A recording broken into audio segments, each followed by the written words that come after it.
John B., Sarah, Hope, and of course JJ have all had their time to shine. But when is it Kiara's turn?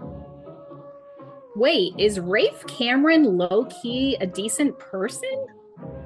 Red and Red Real Reviews goes on one last treasure hunt with the final season of Outer Banks on Netflix.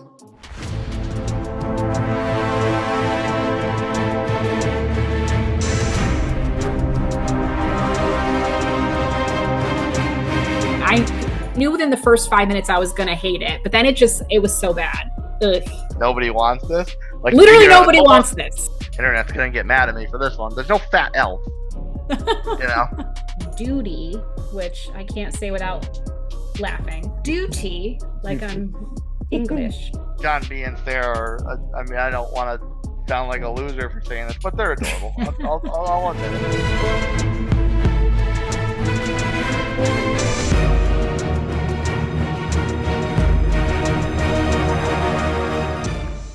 You saw it with the boys, you saw it with the bear, and you saw it with Stranger Things. And of course, we kicked this off with Yellowstone. So we kind of kick it back to the OG with a full breakdown of a concluding series on Red and Red Real Reviews as we get primed for season 4. So, being that this is a complete season breakdown, there will be spoilers. There will be spoilers. If you have not watched the final season of Outer Banks yet, or if you're living on a rock and any other prior season of Outer Banks, just bookmark this and come back to us. So, let us know what you think of the podcast as a whole or a possible show we should have on our radar to cover by emailing us at redandredrealreviews@gmail.com, following us on Instagram at redandredrealreviews. So, seeing a series off into the sunset, as then this one, I kind of feel this a little bit more than maybe some of the others. And Outer Banks has been a ride. 5 seasons over 6 years or so. The first two came out real hard and fast, and then every other season seemed to have about a year and a half or almost 2 years between. So instead of asking what we expected going in, we'll preface this by our concerns about seeing this off. There were a lot of rabid fans of OBX that have not been the most kindly neighbors with the death of beloved Pogue member JJ Maybank. There's, of course, the topic of Sarah Cameron's pregnancy and how that's going to work in, a newfound outlook on life for her brother Rafe, and Kiara's revenge tour against Chandler Groff. So, where were kind of the areas you had the trepidation over as this final season kicked off? I think those first two you mentioned, namely. So I was a little skeptical going into it that the show and the cast and everything was going to jive as well without JJ. And I was a huge JJ fan, so he might have been my favorite even. So I was just worried about them carrying on without JJ. And then second, I was kind of like, okay, Sarah's pregnant. Are these kids still going to be running around all the time, getting themselves into like unrealistic situations? We made fun of last time how, All them dirty when kids or do something. yeah, like do these kids smell? When do they charge their phones because they're never home or they're always stealing away on some mode of transportation, usually a boat? So how in the world are they charging their phones? All those kind of things. So I was worried about that from the beginning, but this time things seemed a little more realistic because you did see the downside of them always being on the run or living like that. So that sort of answered those questions, getting into the homelessness and things like that, which we can talk about later. But yeah, so I mean I had those concerns. I wasn't really concerned about Rafe. And tell me if I don't know if I assumed this from the trailer wrongly, but I swear I saw in the trailer that it looked like Rafe and Kiara were like kissing or hugging. And I don't know if this was a scene with Sophia that they made it kind of look like that in the trailer, that he and Kiara would start this relationship. So I kind of went into it thinking that I did not think that he would rekindle with Sophia. I kind of in the back of my mind was like, oh, if Kiara's going through grief and losing JJ, are she and Rafe gonna get together, which would be an unexpected relationship because they kind of hate each other's guts. I don't remember the embrace from the particular scene that this may have been alluding to, but there was one scene where they did rely on each other for a sense of mutual understanding of grief, where Kiara is um, feeling the loss of JJ ever present throughout this Right. season, and Rafe dials it back to what he felt when Ward died. Yeah, exactly. So I did I like don't that know if scene, that's but kind of maybe that's where the lines got blurred a little bit. yeah, it's just, am I the only one who thinks I saw something in the trailer like they made it look a certain way and that was just not the case? Or was it just never there and I'm imagining things? I have no idea. So please tell me in the comments if someone else saw some sort of insinuation that Rafe and Kiara were going to be a thing, or that's what they implied. Well, you know me, I like to go in blind to the reviews. I don't like this. I don't like trailer spoilers. Yeah, I mean, this was probably months ago I saw the trailer and I swear I saw something. So tell me I'm not crazy, please. I think I saw. I think I saw. I think I saw. All right. On the topic of Rafe, so the first major topic I want to pose here um, for a deeper dive is something we kind of had fun with at the end of the previous season, and that was a coining of a term, hashtag Rafe Redemption. So Rafe Cameron had built himself up as quite the antagonist over the years. And despite moments of a broken soul where he showed his vulnerability Mhm. and he still always managed to view things in a bit more of a selfish light, ultimately make the wrong choice. So there was still a lot of hesitation as far as Rafe's redemption would it see through. But I've also thought there were several instances throughout this final season that kind of made that redemption arc close. Yes. One of which is his was kind of originally alluded as memory if memory serves correctly in the previous season, where he was willing to bankroll the Pogue's quest to Mhm. find Chandler Groff and the Blue Crown. But as this one begins, and they're kind of all still in the fray over losing JJ,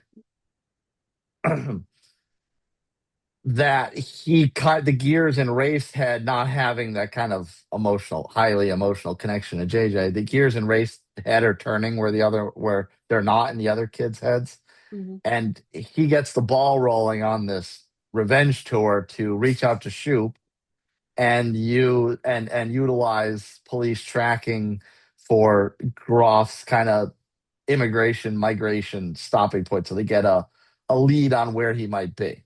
So I thought that was kind of the first step of Rafe's redemption Mhm. arc. Then there was also something you touched on, and I kind of wasn't expecting this as well. Mm. I kind of thought she was just written off and, bygones be bygones. But setting things right with his ex, Sophia.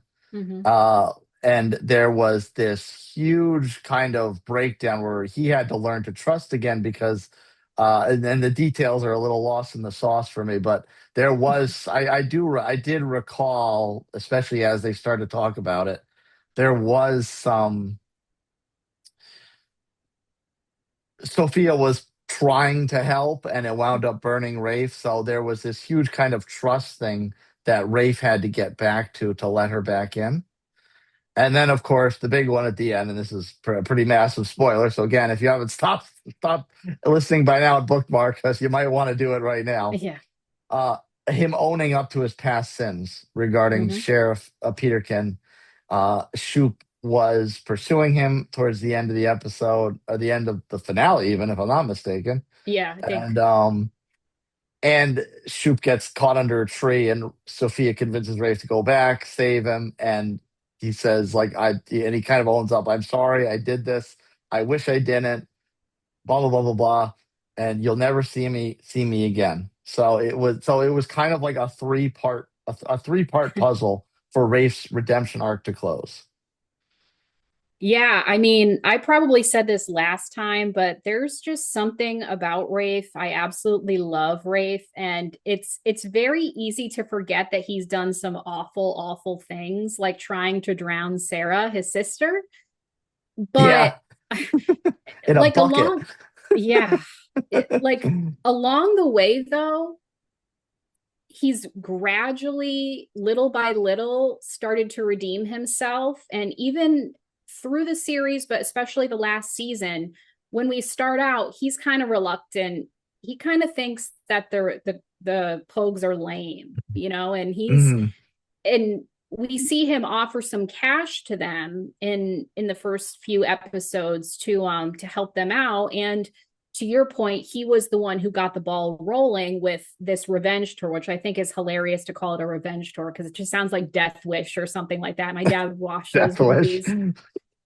Yeah, it just sounds like something dramatic. But yeah, so it's crazy to see his progression where by the end of the series, we talked earlier about him and Key kind of hating each other, and Pope and him hating each other. And then by the end, he's saying bye to Key without it being too weird, which is a huge progression in their relationship and friendship. And I love the couple of parts this season with John B and Rafe joining up and being a hilarious duo.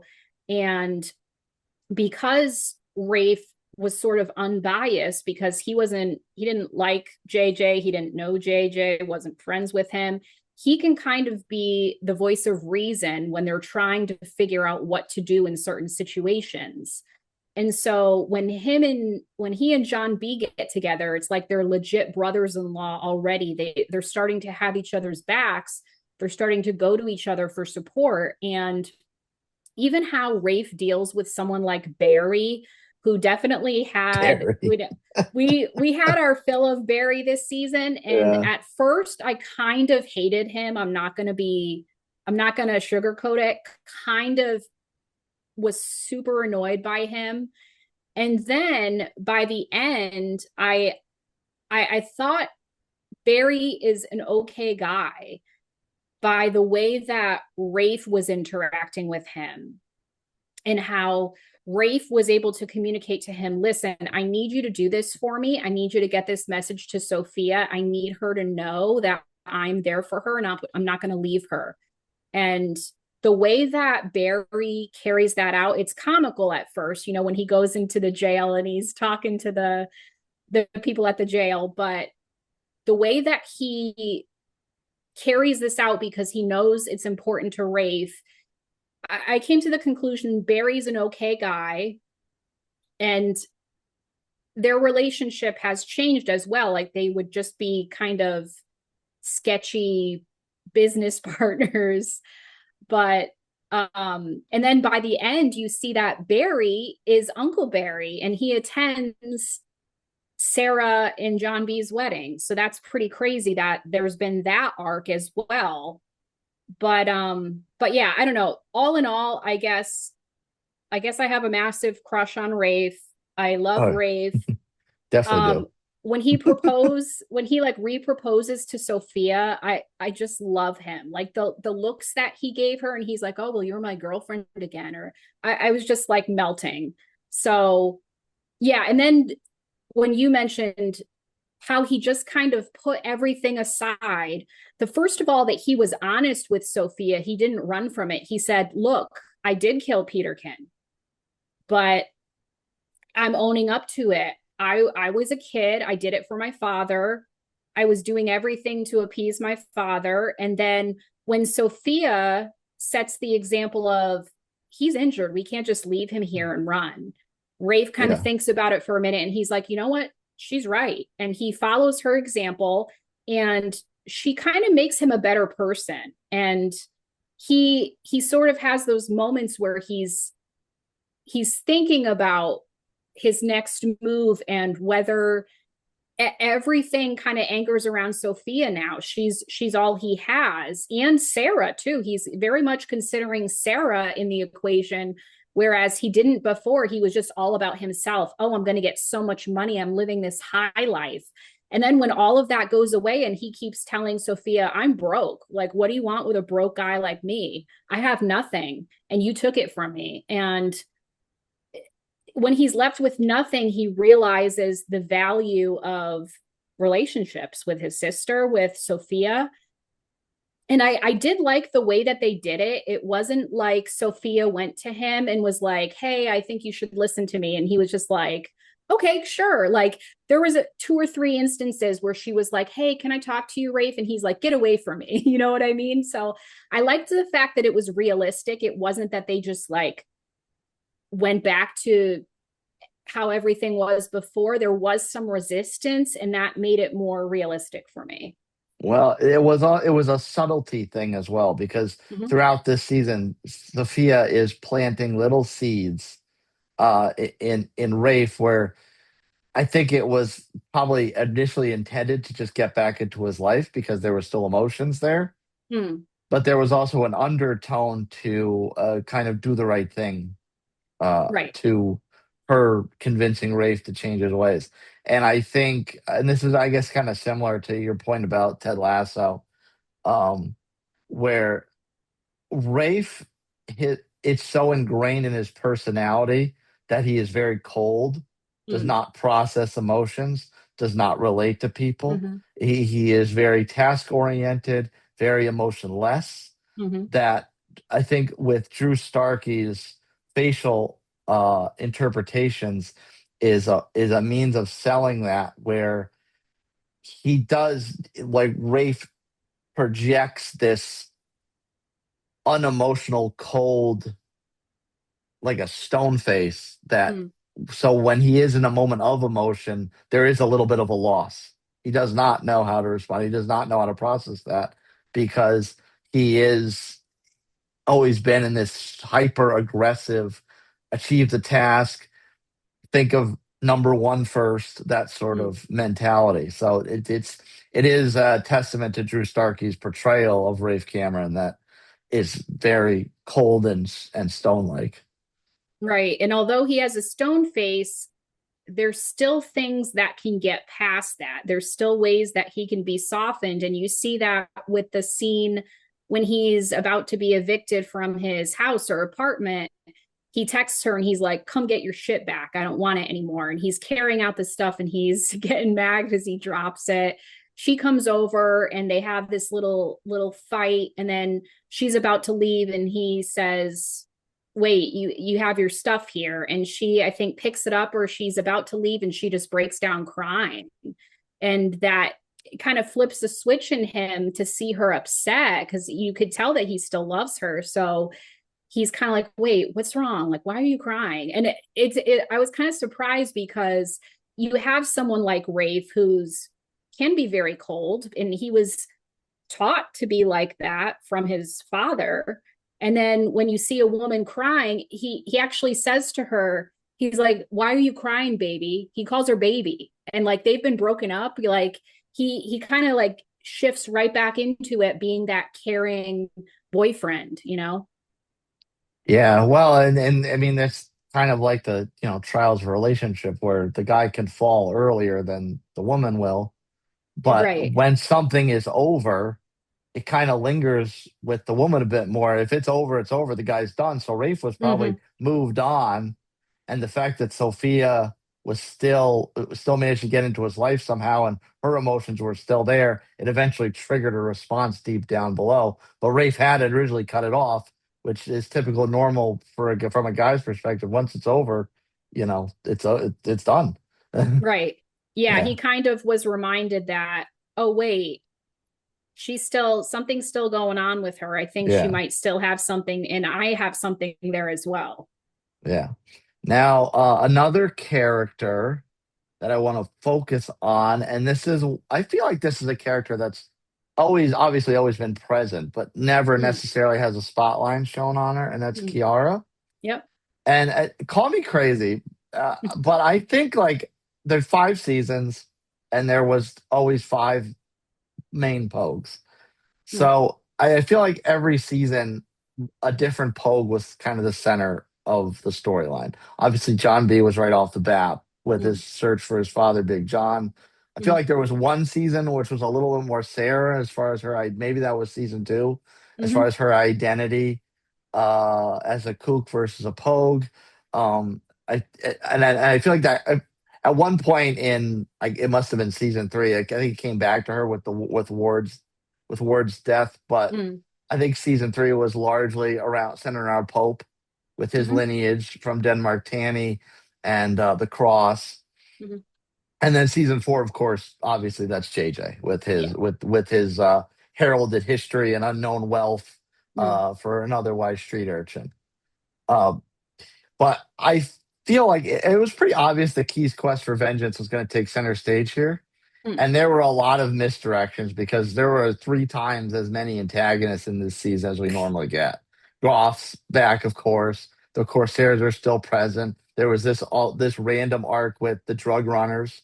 mhm. Um, and then, of course, you still have Rafe's kind of internal strife, and then dipshit Topper, and um, whatever Barry wound up becoming. But there were still other like not necessarily antagonists, but anti-heroes as well. So there was all. So it was kind of her quest for vengeance was a little lost in the sauce at times, but it still came back to that being the central part of the focus, where she was sold up as the primary focus in this in very heroic ways versus Groff directly, and then also introspectively, because it pretty much took the entire season for her to come to grips with the loss of JJ.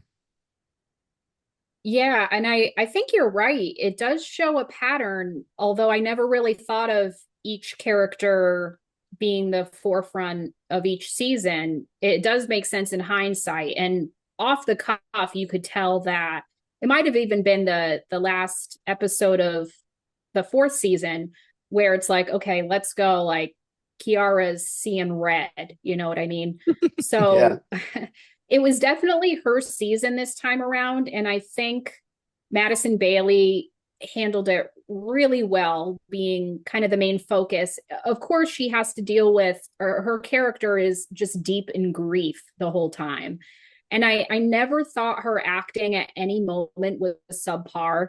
And that speaks to how she's grown as an actress, but also how the entire cast has grown as actors throughout 5 seasons. But yeah, she's sort of tested various times within this season. She has the opportunity to kill Groff, but then she can't do it. Then Groff almost kills her. Then she's finally able to do it because she's determined.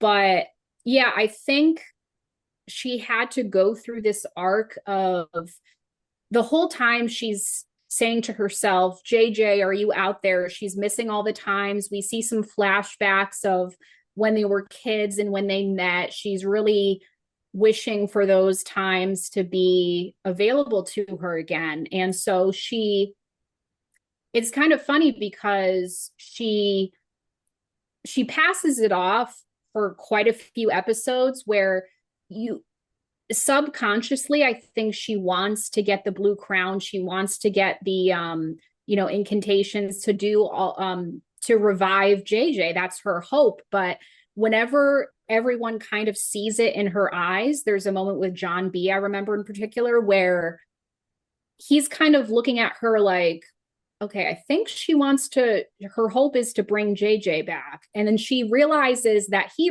realizes that. And she says, no, don't be ridiculous. That's not real. That's fake news. And so fake news.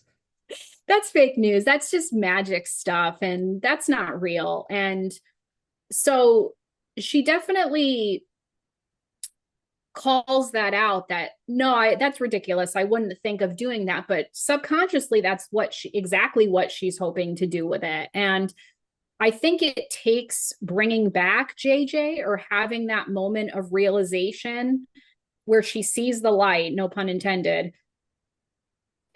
where she suddenly figures out how she needs to honor him and remember him going forward and how she can go on in his absence. And you mentioned a conversation she had with Rafe where Rafe shared his experience of losing his father and saying, she says to him, yeah, I just feel like JJ's going to call me. I always feel like he's a call away or something, but he never calls. Am I ever going to stop feeling like that? And he says, eventually, sometimes it takes a while. That feeling kind of goes away, but it does take a while, but you still miss that person. And he shares his experience, which is interesting because they kind of hate each other. They're always bickering. They never really cared for each other. So the fact that he's trying to share his experience with her to get her through the grief, but what she needed all along was to put it into perspective for her and to, gather that experience from Rafe and try to figure out for herself, how am I going to deal with this going forward? And we see that in the end with her buying the Maybank property, which is tribute to JJ, and moving on and trying to not recreate their childhood, but just pay tribute to those memories that she has with him. And I thought that by the time we got to the end and everyone's having fun at the wedding, I still had this thought deep down where I wondered if Key would ever truly move on and meet someone else. Like, I don't or if this know. was like that one in a lifetime love where it cannot be replaced. I kind of got that feeling a little bit. Mm, And to your point, as far as I always thought the acting was very consistent. I feel like yeah. I feel like it got polished a little bit more as things went on, but I don't think that was necessarily due to the actors' individual ability as much as the chemistry of these actors uh, playing opposite each other for 5 seasons and over 6.5 years or so. So I think it was the polish was more due to that than whatever they brought to the table to start with, because I think they all brought the nines to the table from the get go, especially as a bunch of unknowns, really. Uh, but it was also the same thing where Madison Bailey has a lot of those facial emotes like True Starkey has with Rafe, where you could feel her pain, you could feel her Mm. anger. And a lot of that, of course, was portrayed in her interactions with Groff, speaking about Groff, whatever the case may be, because like you said, she had that moment where she could have. She had the vision of killing him and she didn't do it. And then at the end, when she did, it was almost a matter of survival. Like, this is me or you. One of us dying on this boat. The other one is hopefully, anyway, fingers crossed, getting to shore in this hurricane. So it was at that point, it was just a matter of me versus you, and I'm not going to be the one that takes it.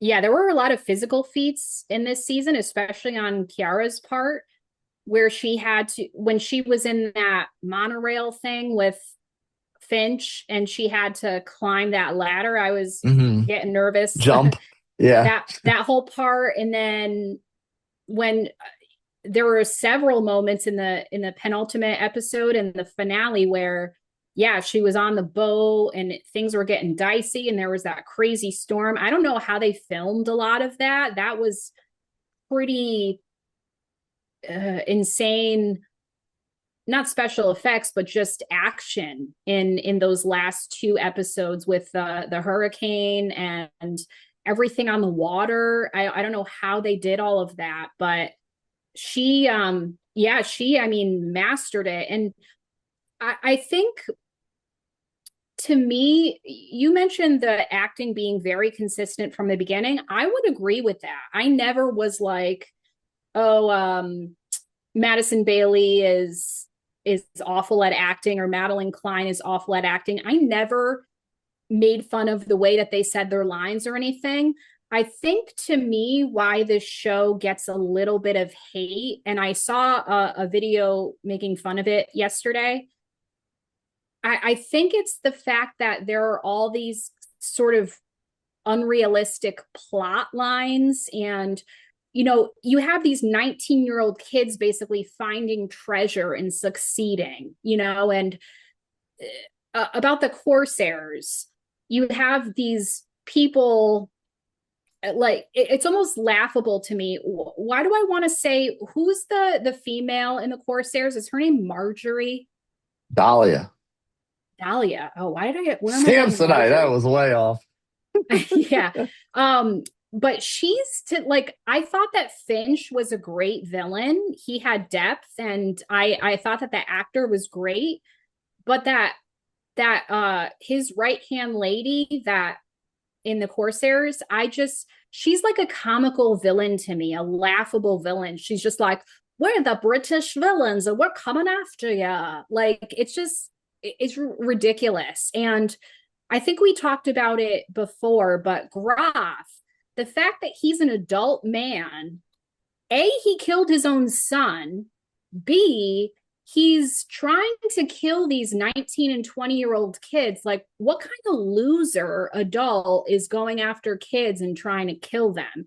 To me, it's reminiscent of Riverdale, where you have all these adults trying to make life miserable for teenagers. And I would just say to myself, what kind of loser does this, where you're trying to bring down these kids? Like, I think they're just obstacles in his way. He's hell bent on this crown, as we find out why eventually, because he's trying to revive JJ's mother from the grave. So yeah. he has this goal that he's hell bent on, and the kids and whoever else are just obstacles in his way. It doesn't matter if Right. it doesn't matter if it was a teenager, a baby, or a 40-year-old man. But don't you think it gets to that feeling of, it's not really said in the script or anything, but it almost conveys that feeling of, you meddling kids, I'm gonna I don't know. I don't get that, because these kids are very independent for their age. So to you me, don't think it's sort of like a silly, like, oh, you meddling kids, I'm gonna bring you down and make you miserable? no, not at all. I sort of got that a little bit, and it has nothing to do with the script. I don't think the script is corny. I don't think the actors do a bad job. I think that there's some underlying factor of just unrealistic storyline that probably is what gives some people the ick. And I saw some comments about people saying that the first two seasons were good, and that, like, the first, starting in season 3, people had the sentiment of, oh, well, it's not that good, but I'm too invested and I have to keep watching. Oh, season 4, I'm too invested, I have to keep watching even though it's not that good. And I saw many people commenting and liking this reel, and I was a little surprised, because I thought that it was very consistent as well. I didn't think that any one season stood out as being, saying to myself, oh, that season sucked, I hated that season. Never. I think people sit on their ivory throne on their sofa, doom scrolling, and want something to complain about in their perfect lives watching Netflix. But I Yeah. digress. Not so much a should you watch here, but to cap the whole closing swan song, was this a fitting send off for Outer Banks? Oh yeah. I was fulfilled. I was satisfied. I really loved the finale, how everything was tied together, especially you see even Shoop at John B and Sarah's wedding, where he's become an ally to them. And to him, it's not just, oh, these meddling kids are getting in my way, they're making it hard for me to do my law enforcement job. He's actually sort of happy looking over them and seeing what they're doing with their lives, and he's embraced them as an ally. And I thought that was nice to see. What really stood out to me that I thought was lovely was the fact that you have John B and Sarah, who are orphans at this point. Well, not technically, because we find out her mother is still around, and she rekindles a relationship with her mother, but for the last couple seasons she's been without a father, and she just had Rose, her stepmom, who she doesn't really care for. And what I really liked about the end was that Hope's dad is the one to marry John B and Sarah, and he was really, I mean, there were conversations with Kiara's parents where she's like, listen, Groff tried to kill me, and they were supportive, but for the most part, Pope's dad is like the unofficial parent of the Pogues. And I kind of love that. The fact that he was the one marrying them, he gets all choked up when he's marrying them. And I thought that was so, so sweet, especially after the conversation he has with Pope when they're stranded and, he almost dies in the hurricane. And yeah, I just liked that little final touch of seeing the whole gang come together, even Rose, which was kind of surprising. John B says, hey, Rose, nice to see you. And I know you were surprised to see somebody at John B and Sarah's wedding. Yes, as you know, and I feel like some of our audience may also know, I cannot stand Topper. I absolutely abhor this kid. There was one point in the past he tried to get back into good graces at one point, and then he went right back to being a colossal prick. It was all for selfish means. And I just, why the hell is this guy invited to John B and Sarah's official wedding, since they were married on the boat? But this is the official wedding. This is the ceremony. Like, why is he there? Why is Topper there? Yeah, especially he's Sarah's ex. He's, tried to kill them basically. And it was funny to me how nobody acknowledged that he was at the wedding with a different chick than Ruthie. Is he just not with Ruthie anymore? I guess Ruthie was kind of a bitch too, so she was kick awful, rocks. But yeah, I think that was just to show that that's the kind of guy he is now. Like, he's just kind of a slime ball. Yeah. So very, very, very anti Topper. Same. And to your point on Hayward being the official parent of the Pogues, to be fair, this isn't exactly have a depth of options. Not a laughing matter, but all in all, I didn't really have any complaints. I feel like the writers did kind of lazily cast off Finch and the Corsairs. You figured they'd be hell bent on getting this crown. They just gave up after John B had his little scare to ward them off of Key. So I felt like that was a little bit of a lazy writing, just kind of write that to just kind of like shoo them off. But other than that, nothing really bothered me. I thought it was a nice little bow tie for Pope and Cleo. So a super memorable finale, mostly yes. Certainly no iconic Heisenberg laying on the floor moment, or and certainly a far improvement from King Bran in Game of Thrones. So I'm at least satisfied, if nothing else. But I really did not have any complaints here. Yeah, it was a happy ending, and I think that's because there was nothing open-ended. We did see off Rafe and Sophia. We know that they're kind of on the lam. I don't know if they're going to be coming back at any point or seeing Sarah and her baby. We did see the baby was named JJ, of course, which I think we all knew that was going to happen. They said they were going to do that. Yeah, I think we knew that, but that wasn't really a surprise. And again, nothing was really a surprise. It was a happy ending. There was nothing open-ended. Remember, we just talked about The Bear not too long ago, series finale, where there was an open ending.